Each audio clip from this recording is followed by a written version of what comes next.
Hello, welcome to another radio and television station, and I'm Cao Trí. Here comes the local news. On December 2nd, Chairman of Đồng Nai People's Committee, Cao Tiếng received and worked with Mr. Robert Greenan, Acting Consul General of the United States in Ho Chi Minh City, to greet provincial leaders and learn about the business investment environment of the Đồng Nai province. The chairman of Provincial People's Committee welcomed the Consul General and members of delegation to visit and learn about the business investment environment in Đồng Nai. The chairman said that with its central position in the southern key economic region, for many years, the Đồng Nai province has always maintained a high economic growth rate and been a destination for investors. In 31 industrial parks in operation, there are currently more than 1,500 FDI projects in force, of which 27 are from United States.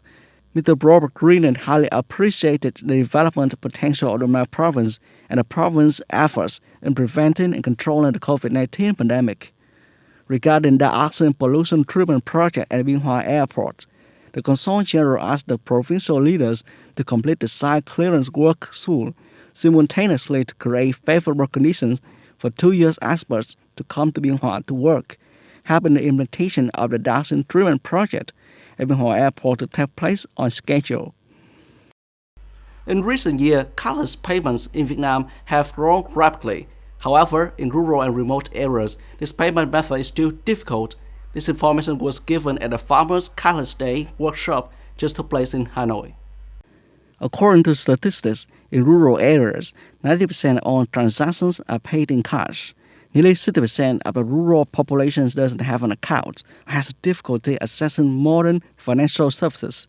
The presentations at the workshop indicate that in order to develop a cashless payments in rural areas, besides propagating for people to understand utilities, it's necessary to synchronize from policies to infrastructure so that modern payment method can be used more widely. The Prime Minister has approved a project to develop cash payments in Vietnam in the period of 2021 to 2025. There are specific targets such as from 80% of people aged 15 and over have accounts. 450,000 ports accept cashless payments.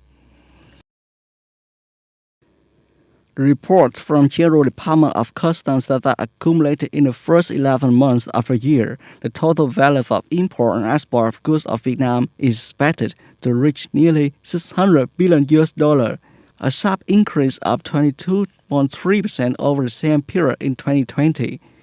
The foreign direct investment (FDI) sector has estimated import-export value of over $415 billion, accounting for nearly 70% of the total import and export value of the country, and up 24.5% over the same period last year.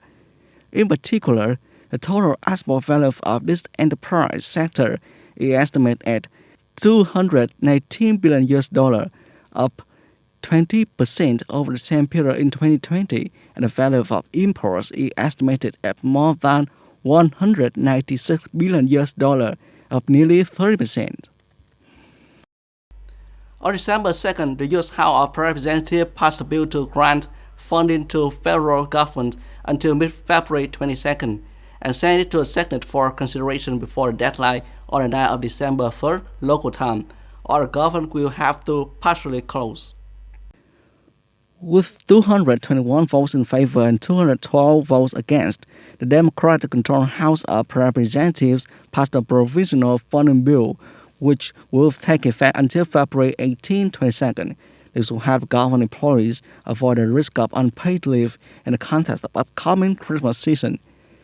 This is also considered a temporary solution to have U.S. lawmakers have more time to negotiate a spending bill for remaining months of fiscal year 2020. However, the prospect of bill passing the Senate barrier is faint because a group of popular Republicans have warned they will block it. President Joe Biden has announced a multi-directional plan to deal with Delta and Omicron variants of SARS-CoV-2 virus. Speaking at the National Institute of Health, Biden reaffirmed the new variants as cause for concern but not panic, and pledged to respond with science and speed, not chaos and confusion. Under the policy, which will take effect next week, international travelers to the U.S. must test negative within 24 hours of boarding instead of the current 3 days. In addition, President Biden warned residents of an increase in new COVID-19 cases this winter, calling for people who are eligible to get a booster shot, as well as calling for private companies to allow workers to take leave and still receive salary for repeated injections. That's all for today. Thanks for watching and goodbye.